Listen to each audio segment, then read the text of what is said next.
Hello friend, welcome to my YouTube channel learning station. और आज हम भारतीय संविधान की अनुसूचियां, शेड्यूल्स ऑफ इंडियन कॉन्स्टिट्यूशन हम देखेंगे, कुछ रिवीजन करेंगे क्योंकि वनडे एग्जामों में अक्सर पूछ लिया जाता है। बहुत इजी होता है और आसानी से इसे हम मेमोराइज कर पाएंगे। ठीक है, तो देखते हैं भारतीय संविधान की अनुसूचियां, कॉन्स्टिट्यूशन की schedules of the Indian constitution. ठीक है, आगे बढ़ते हैं तो देखते हैं। तो आगे बढ़ने से पहले एक चीज हम ये समझ लेते हैं कि भारतीय संविधान में मूल रूप से ओरिजिनली 8 अनुसूचियां थी। ठीक है, लेकिन विभिन्न संविधान संशोधन द्वारा 4 अनुसूचियां और ऐड की गई, 4 अनुसूचियां और जोड़ी गई। ठीक है, तो 4 अनुसूचियां जो जोड़ी गई हैं वो अलग अलग संविधान संशोधनों तो जोड़ी गई हैं, उनको हम देखेंगे।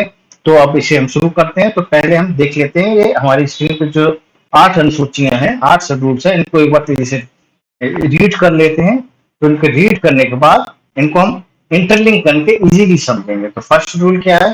फर्स्ट शेड्यूल में है, आप देख रहे हैं, फर्स्ट शेड्यूल में क्या है? The state and the union territory, राज्य और संघ राज्य क्षेत्र। सेकंड शेड्यूल में क्या है? Salary, allowances, pension etc are mention. Third schedule में form of oath and affirmation, शपथ और प्रतिज्ञान के प्रारूप। फोर्थ में क्या है? राज्यसभा में सीट स्थानों का या सीटों का आवंटन। फिफ्थ शेड्यूल में क्या है? अनुसूचित क्षेत्रों और अनुसूचित जनजातियों के प्रशासन व नियंत्रण के बारे में उपबंध हैं। ठीक है। सिक्स शेड्यूल में क्या है? Provision as to administration of tribal areas in the state of Assam, Meghalaya, Tripura and Mizoram. मतलब असम, मेघालय, त्रिपुरा और मिजोरम के जो जनजातीय क्षेत्रों के प्रशासन से संबंधित बारे में जो उपबंध है वो किसमें? सिक्स शेड्यूल में। सेवेंथ में क्या है? सेवेंथ में 3 लिस्ट हैं, यूनियन लिस्ट, स्टेट लिस्ट और कॉन्करेंट लिस्ट। एट शेड्यूल में क्या है? लैंग्वेज, भाषा है। अगले वाले हम अगले पढ़ेंगे, पहले इनको एक इंटरलिंक करते हुए समझ के साथ इन्हें हम समझते हैं। तो फर्स्ट शेड्यूल में क्या, आप अपने आप समझते चले, सोचते चले। जैसे आपने अगर भारतीय संविधान के अनुच्छेद आर्टिकल्स भी पढ़े होंगे और शुरुआत ही करी होगी, तो फर्स्ट शेड्यूल में क्या है? फर्स्ट शेड्यूल में भी क्या है? भारत के बारे में, इंडियन के बारे, India India and it's territory के बारे में दिया है, यानी कि इसके राज्य से। तो आपको इजीली याद हो जाएगा। बस इस एक बार आप देखिए, आपने मैप देखा होगा इंडिया का, जो आपके स्क्रीन पे दिखाई दे रहा है, बहुत बार देखा होगा। तो भारतीय जो मैप है यानी नक्शा है, उसमें एक विशेष आपने देखा होगा कि भारत की एक विशेष आकृति है, या किसी भी देश की एक आकृति होती है। उस आकृति से मीन्स क्या है? वो उसका भौगोलिक क्षेत्र है, उसकी बाउंड्री है, उसके भौगोलिक क्षेत्र से इतर यानी उससे अलग अन्य देश हैं। तो जो हमारा देश है उसकी जो भौगोलिक आकृति है या उसका जो एरिया है, वो एरिया ये दर्शाता है कि वो हमारा है, ये हमारा कंट्री है। तो वो कंट्री क्या है? भौगोलिक रूप से क्या है? भौगोलिक रूप से क्या? एक क्षेत्र है, एक एरिया। जब तक देश कैसे बनेगा? जब तक किसी का कोई क्षेत्र नहीं होगा, भौगोलिक क्षेत्र नहीं होगा, एरिया नहीं होगा, तो देश नहीं बन सकता। तो पहली शर्त क्या है? इसकी टेरिटरी होनी चाहिए, सीमाएं होनी चाहिए।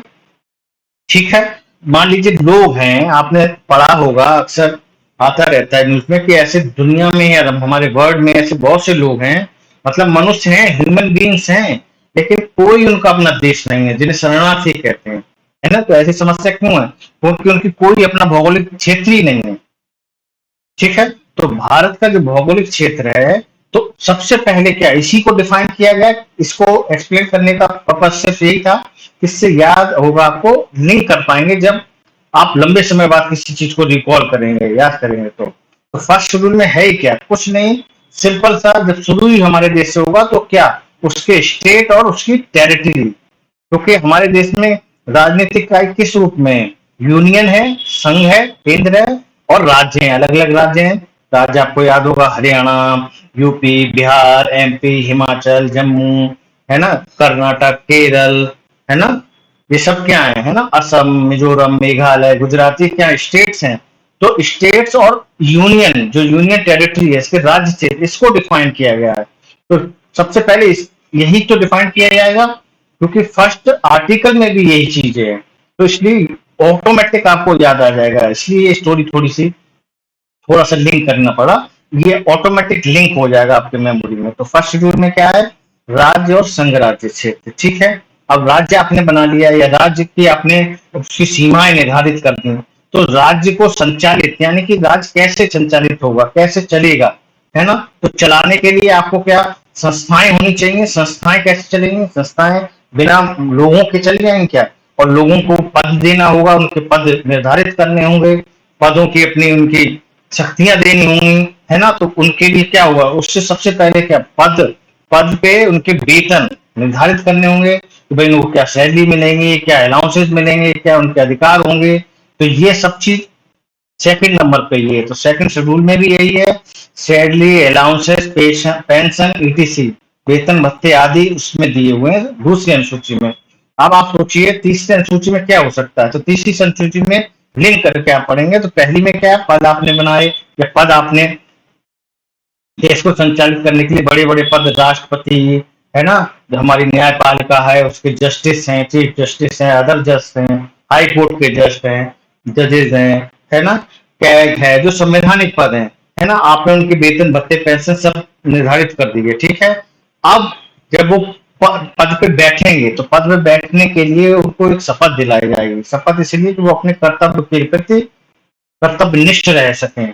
तो क्या थर्ड में क्या आ गई शपथ आ गई, प्रतिज्ञान के प्रारूप, उनका फॉर्मेशन कैसे होगी, ये सब उसमें दिया थर्ड शेड्यूल में, ठीक है। तो थर्ड शेड्यूल के बाद फोर्थ शेड्यूल में आ जाइए। तो फोर्थ शेड्यूल में क्या है, राज्यसभा में स्थानों का आवंटन। अब इसको कैसे लिंक करेंगे, तो इसको ऐसे करेंगे क्योंकि आपको जानकारी होगी कि भारतीय संसद, जो संसद है, आप देख रहे हैं कि हमारी नई संसद बनकर तैयार हो गई है, ठीक है। तो भारतीय संसद में जो हम एक सामान्य रूप से जानते हैं कि दो सदन है, लोकसभा और राज्यसभा। राज्यसभा उच्च सदन है और लोकसभा निम्न सदन है। अच्छा, तो हमारी संसद में दो सदन के अलावा भारतीय संसद पूर्ण रूप से कैसे बनती है। तो भारतीय संसद में ये क्वेश्चन पूछा भी गया है, पूछा भी जाता है कि भारतीय संसद लोकसभा, राज्यसभा और राष्ट्रपति को इंक्लूड करके बनती है। संसद सिर्फ सिर्फ लोकसभा और राज्यसभा नहीं है। संसद में राज्यसभा, लोकसभा और राष्ट्रपति अपने आप में एक वो इंस्टीट्यूशन है, संस्था है। एक तो ये एडिशनल जानकारी हो गई। दूसरी, जब राष्ट्रपति आपने जो पहले आपने सेकंड शेड्यूल में आपने पदाधिकारियों को आपने निर्धारित कर दिया, तो फोर्थ शेड्यूल में आप देखेंगे कि राज्यसभा जो महत्वपूर्ण सभा है, जिसे जिसे उच्च सदन कहते हैं, तो इसमें स्थानों का आवंटन यानी कि इसमें जो सीटें होती हैं या इसमें जो एमपी होते हैं वो अलग अलग स्टेटों से आते हैं और अलग अलग स्टेटों में अलग अलग सीटें हैं। जैसे सबसे ज्यादा यूपी में 31 सीटें हैं राज्यसभा के लिए। तो इन सब की डिटेलिंग यानी डिटेल्स, विवरण इसमें दिया गया है वो फोर्थ शेड्यूल में है कि राज्यसभा में किस राज्यों को कितनी सीट है या किस राज्य को कितना स्थान मिला है।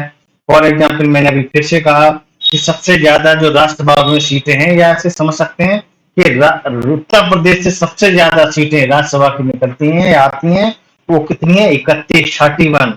और पूरे देश में सबसे ज्यादा राज्यसभा से सीटें उत्तर प्रदेश में हैं। तो इस तरह से चीजें आप लिंक करके पढ़ सकते हैं और आपको ये याद भी पता भी होना चाहिए कि सबसे ज्यादा सीटें कहाँ हैं, या और स्टेटों में या एक एक कुछ कुछ राज्यों में सिर्फ एक से एक सीटें हैं, है ना।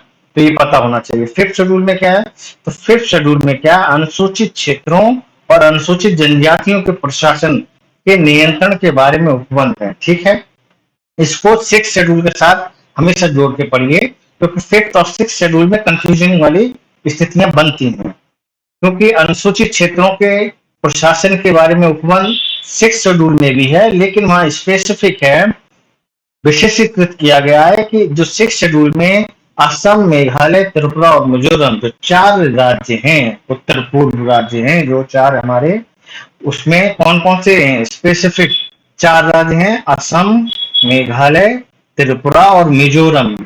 छठी अनुसूची में याद रखिएगा, छठी अनुसूची में चार राज्य हैं, असम, मेघालय, त्रिपुरा, मिजोरम के जनजातीय क्षेत्रों के प्रशासन के बारे में उपबंध है। जबकि फिफ्थ शेड्यूल में स्पेसिफिक किसी भी स्टेट का या ऐसी भी राज्य का उसमें नाम इंगित नहीं है। सिर्फ ये है कि अनुसूचित जनजाति क्षेत्रों अनुसूचित क्षेत्रों के प्रशासन और नियंत्रण के बारे में उपबंध है। ठीक है, ये याद रखेंगे। 7 शेड्यूल में क्या है, इसमें 3 लिस्टें हैं, यूनियन लिस्ट, स्टेट लिस्ट और कंकरेंट लिस्ट। संघ सूची, राज्य सूची, समवर्ती सूची, 3 लिस्ट हैं, 3 सूचियां हैं। ठीक है, जैसे आप घर की सूची बनाते हैं सामान लाने की, इस तरह की सूची बनी हुई है। तो इन सूचियों में क्या है, जो सूचियां हैं इन सूचियों में सब्जेक्ट्स हैं, विषय हैं अलग अलग। संघ सूची में अलग विषय हैं, राज्य सूची में अलग विषय हैं, समवर्ती सूची में अलग विषय हैं। तो विषयों का मीन्स क्या है, उन विषयों का मीन्स ये है कि संघ सूची से संबंधित जो विषय, यानी कि संघ सूची में जो विषय दिए हुए हैं उस पे कानून विधि बनाने की जो पूर्ण शक्ति है वो किसकी है, संघ की। संघ की मतलब केंद्र सरकार की, इजी लैंग्वेज में समझ सकते हैं। सेंट्रल गवर्नमेंट का पूरा अधिकार है। राज्य सूची के विषय पे जो कानून बनाने की, विधि बनाने की शक्ति है वो राज्यों को है। ठीक है, समवर्ती सूची का मतलब ये है कि इसमें जो सब्जेक्ट हैं, विषय हैं, उस पे कानून बनाने की शक्ति केंद्र को भी है, सेंट्रल गवर्नमेंट को भी है और स्टेट्स को भी है। लेकिन इसमें एक चीज और है जो आप समझ गए हैं कि कोई भी ऐसा समय आता है या ऐसा टॉपिक आता है या ऐसी परिस्थिति बनती है कि एक ही विषय पे सेंटर ने भी कानून बना रखा है, समवर्ती सूची का जो विषय है उस पे, और उसी पे स्टेट ने भी बना सकता और बनाया हुआ है, और उस पे आपस में विवाद हो रहा है, कॉन्ट्राडिक्ट हो रहा है ना, व्यापन हो रहा है, आपस में वो कंट्राडिक्ट कर रहे हैं, तो प्रायोरिटी सेंटर को मिलेगी, सेंटर के कानून को मिलेगी, ये याद रखिएगा, है ना। और ये संबंधी सूची के जो विषय हैं कुछ महत्वपूर्ण वो आप जरूर देखिएगा, आगे हम उनको थोड़ा सा डिस्कस भी कर लेंगे। तो 7 शेड्यूल में क्या था, 3 लिस्ट है, 3 लिस्ट है, यूनियन, स्टेट एंड कॉन्क्रीट।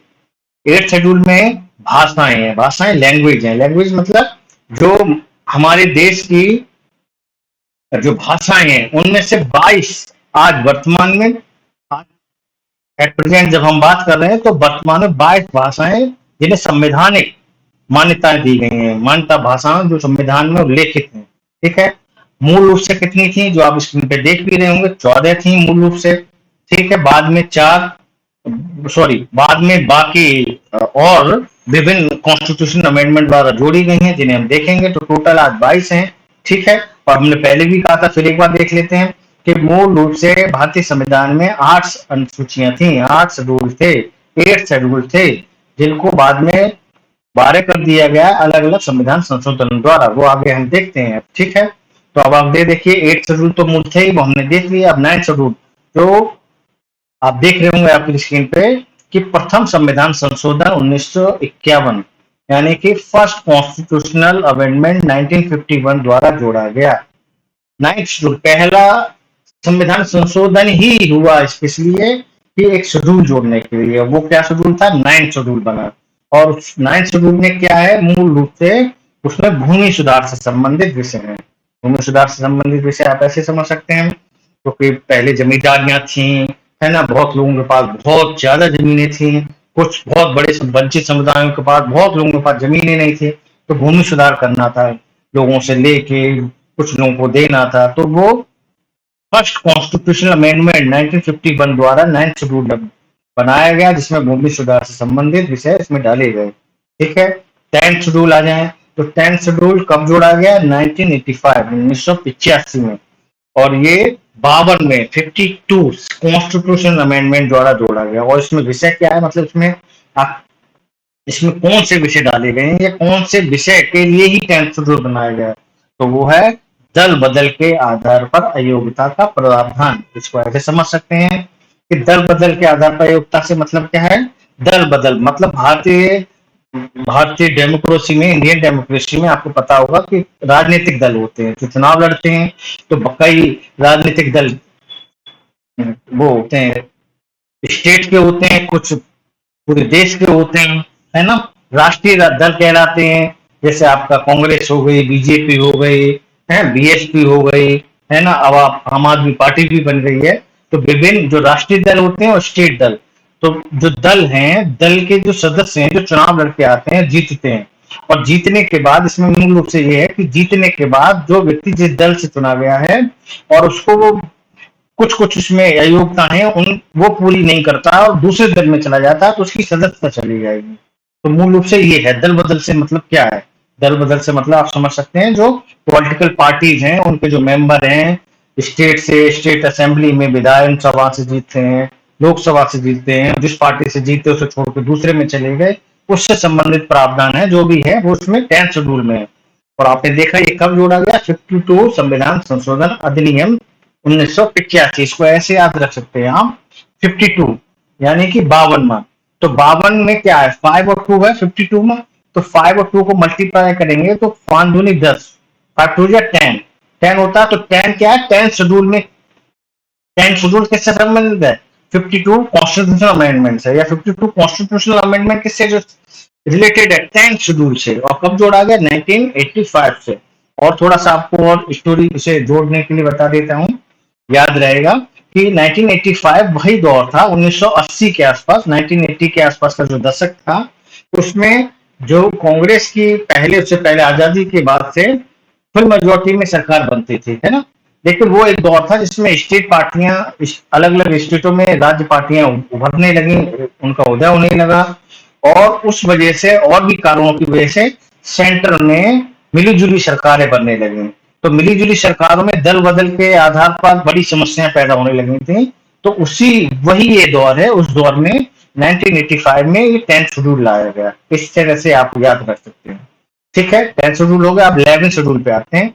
तो 11th शेड्यूल जो है, 11वीं अनुसूची और 12वीं अनुसूची बहुत इंपॉर्टेंट है, क्योंकि 11वीं और 12वीं शेड्यूल्स ने जो नागरिक के जो नागरिक सरकार है, आप कह सकते हैं, जैसे बड़ी बड़ी सरकारें स्टेट में है, सेंट्रल में है, उसी तरह से ग्राम स्तर पे, छोटे स्तर पे सरकार को उसने पहुंचाया, अधिकारों को पहुंचाया। तो 11वीं शेड्यूल में क्या है, पंचायतों को शक्तियां, पंचायत को वो संवैधानिक दर्जा दिया गया।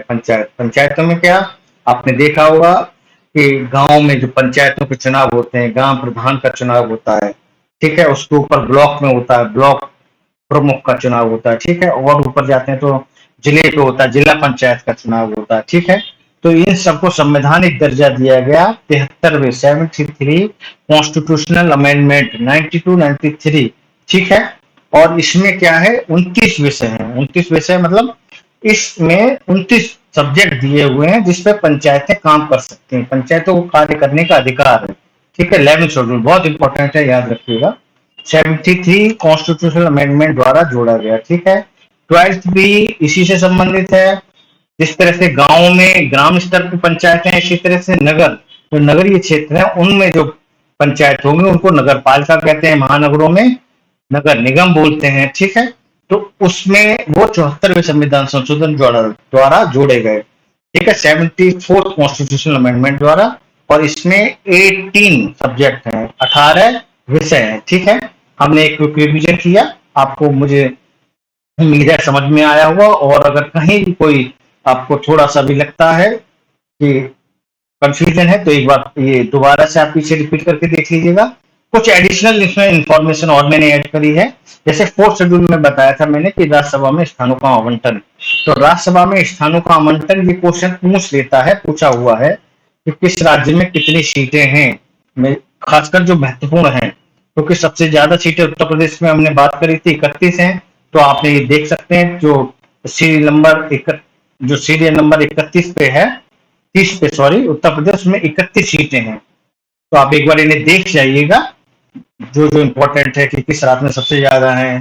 खासकर आप ये देख लीजिएगा क्योंकि नेशनल कैपिटल टेरिटरी है दिल्ली, है ना, हमारी राजधानी भी है और एक केंद्र शासित राज्य भी है, तो इसलिए इम्पोर्टेंट है। तो उसको आप देख लीजिएगा। तो उसमें राज्यसभा के लिए 3 सीटें हैं, ठीक है। यूपी में सबसे ज्यादा है 31, तो इसको एक बार आप देख लीजिएगा, रटने की जरूरत नहीं है। इंपॉर्टेंट एक बार आंखों से गुजर जाएगा तो वो याद रहता है, ठीक है। अब हमने बात की थी 7th शेड्यूल में 3 लिस्टें हैं, यूनियन लिस्ट, स्टेट लिस्ट और कंकरेंट लिस्ट। तो इसको एक बार इसमें कई विषय हैं बहुत सारे, तो आप कुछ नहीं देख पाए तो इसको एक बार देख लीजिएगा जो आपकी स्क्रीन पे है, तो इसमें मैंने इंपॉर्टेंट डाले हैं और ऐसे जो कंफ्यूजिंग कर सकते हैं। जैसे आपको एक एग्जांपल देख सकते हैं आप कि यूनियन लिस्ट में आप देख रहे होंगे रेलवे, और आप अपनी कॉमन सेंस से भी सोचेंगे तो आपको लगेगा कि रेलवे मिनिस्ट्री होती है, रेल लाइन है, रेल चलती है, तो ये सेंटर की है। और बात है भी सही कि रेलवे जो है उससे संबंधित जो विषय है वो किसमें है, यूनियन लिस्ट में। लेकिन आप जब देखेंगे स्टेट लिस्ट में जो आप देखेंगे, सेकंड स्टेट लिस्ट में जो सेकंड एंट्री है, police including railway and village police, police railway और ग्रामीण पुलिस, यानी कि जो स्टेट की पुलिस होती है, राज्य की पुलिस, उसके साथ साथ रेलवे पुलिस और ग्रामीण पुलिस, ये स्टेट का सब्जेक्ट है। यानी कि आपको कंफ्यूजन हो सकता है कि ये क्वेश्चन पूछ ले कि रेलवे अगर यूनियन लिस्ट में है तो रेलवे पुलिस किस में है, जो रेलवे होती है पुलिस, तो वो आपको सीधे लगेगा रेलवे जब स्टेट में है, सॉरी रेलवे जब यूनियन लिस्ट में है तो ऑब्वियस है कि स्टेट लिस्ट में रेलवे पुलिस भी होगी, लेकिन नहीं, वो स्टेट लिस्ट में है, सेंट्रल लिस्ट में नहीं है। ठीक है, तो इस तरह के कुछ कुछ टॉपिक हैं वो आप देख लीजिएगा। जैसे स्टेट लिस्ट की 15वीं एंट्री भी देखिए क्या लिखा है, बिजली की खपत या बिक्री पर कर, यानी कि टैक्स ऑन कंजप्शन और सेल ऑफ इलेक्ट्रिसिटी, यानी कि बिजली की जो खपत है, मतलब और उसकी बिक्री, बिजली की जो बिक्री है और खपत है, वो कौन सा सब्जेक्ट है, वो स्टेट का सब्जेक्ट है। लेकिन आप देखिएगा कंकरेंट की जो तीसरी लिस्ट है, समवर्ती सूची कंकरेंट लिस्ट है, उसकी 11वीं एंट्री जो इसमें लिखी हुई मेंशन है, वो बिजली, इलेक्ट्रिसिटी, बिजली किस में है, कंकरेंट लिस्ट में है ना। ये कंफ्यूजन वाली चीज है जो कंफ्यूज कर सकते हैं, तो इसे एक बार रीड कर जाइएगा, रटने की जरूरत नहीं है आपको, है ना, रट्टा मारने की जरूरत नहीं है। ठीक है, और कुछ चीजें आप देख सकते हैं, जैसे कंकरेंट लिस्ट में एजुकेशन, हमारी शिक्षा बहुत महत्वपूर्ण विषय है, इसे पूछा भी जाता है, तो शिक्षा किसमें है, शिक्षा आपका कंकरेंट लिस्ट में है। ठीक है, तो कुछ चीजें हैं, इसे एक बार आप स्क्रीनशॉट लेके या रोक के आप लिख सकते हैं, नोट डाउन कर सकते हैं। अब लास्ट ये एक इम्पोर्टेंट है, जो 8th शेड्यूल हमने बात की थी, जो 8th शेड्यूल में भाषाएं हैं, हमने बात की थी कि मूल रूप से इसमें 14 भाषाएं थी, वर्तमान में 22 हैं, तो जो टोटल आज हैं वो 22 हैं, इनको एक बार पढ़ लेते हैं। इसमें असमीज, बंगाली, बोडो, डोगरी, गुजराती, हिंदी, कन्नड़, कश्मीरी, कोंकणी, मैथिली, मलयालम, मणिपुरी, मराठी, नेपाली, उड़िया, पंजाबी, संस्कृत, संथाली, सिंधी, तमिल, तेलुगु और उर्दू, ये टोटल 22 भाषाएं हैं। और जो येलो कलर से हैं ये बाद में जोड़ी गई हैं, बाद में ऐड की गई हैं, जिन्हें हम एक बार देख लेते हैं। सिंधी, सबसे पहले 15वीं भाषा के रूप में सिंधी जोड़ी गई 21वें संविधान संशोधन 21 कॉन्स्टिट्यूशन अमेंडमेंट 1967 द्वारा जोड़ी गई सिंधी, याद रखिएगा सिंधी, 21वें संविधान संशोधन। ठीक है, फिर इसके बाद 71 संविधान संशोधन 1992 द्वारा कोंकणी, नेपाली और मणिपुरी को जोड़ा गया। ठीक है, अब ये तीन जोड़ा गया 71वें संविधान, कौन से, कोंकणी, नेपाली और मणिपुरी। अब आप सोच सकते हैं ऐसे, अगर आपको पता नहीं है कि नेपाल दूसरा देश है तो नेपाली भाषा नहीं होगी, तो नेपाली भाषा को संवैधानिक दर्जा है, बिना पढ़े या इस तरह से रिकॉल ना हो तो नेपाली बाहर की है, बाहर की नहीं हो सकती है ना। और जबकि इंग्लिश, हमारे देश में इंग्लिश, अंग्रेजी भाषा का कितना महत्व बढ़ता जा रहा है, लेकिन उसका इसमें 22 भाषाओं में कहीं उल्लेख नहीं है, इसलिए कभी कभी कंफ्यूजन करने के लिए पूछ सकता है कि इंग्लिश का तो बहुत महत्व है, इंग्लिश आप इन जनरल सोच के छोड़ने के इंग्लिश तो होगी नहीं। ठीक है, अब आप आ जाइए 92 कॉन्स्टिट्यूशनल अमेंडमेंट, 92 संविधान संशोधन 2004 द्वारा संथाली, डोगरी और मैथिली और बोडो 4 भाषाएं को जोड़ो गया। कौन कौन सी थी, संथाली, डोगरी, मैथिली और बोडो। अब इसे थोड़ा सा लिंक कर सकते हैं आप, जैसे 21 और 71 को आप जोड़े, 21 और 71 92 होता है 92, तो 21 में हुआ संविधान संशोधन, 21वां संविधान संशोधन हुआ, उसमें सिंधी को जोड़ा गया। 71 में द्वारा 3 भाषाएं जोड़ी गई 92 में। ठीक है, और दोनों को जोड़ के 92 संविधान संशोधन में फिर जोड़ा गई 4 भाषाएं। ऐसे आप लिंक कर सकते हैं, जरूरी नहीं है, ऐसे जैसे आप बेटर फील करें। तो ये टोटल 22 भाषाएं हो गई, इनको आप एक बार देखते रहेंगे, आपको याद होगा। और और कोई सुझाव हो तो कमेंट में आप जरूर दीजिएगा। मुझे आशा है कि आपको समझ में आया हो। Thank you for watching this video.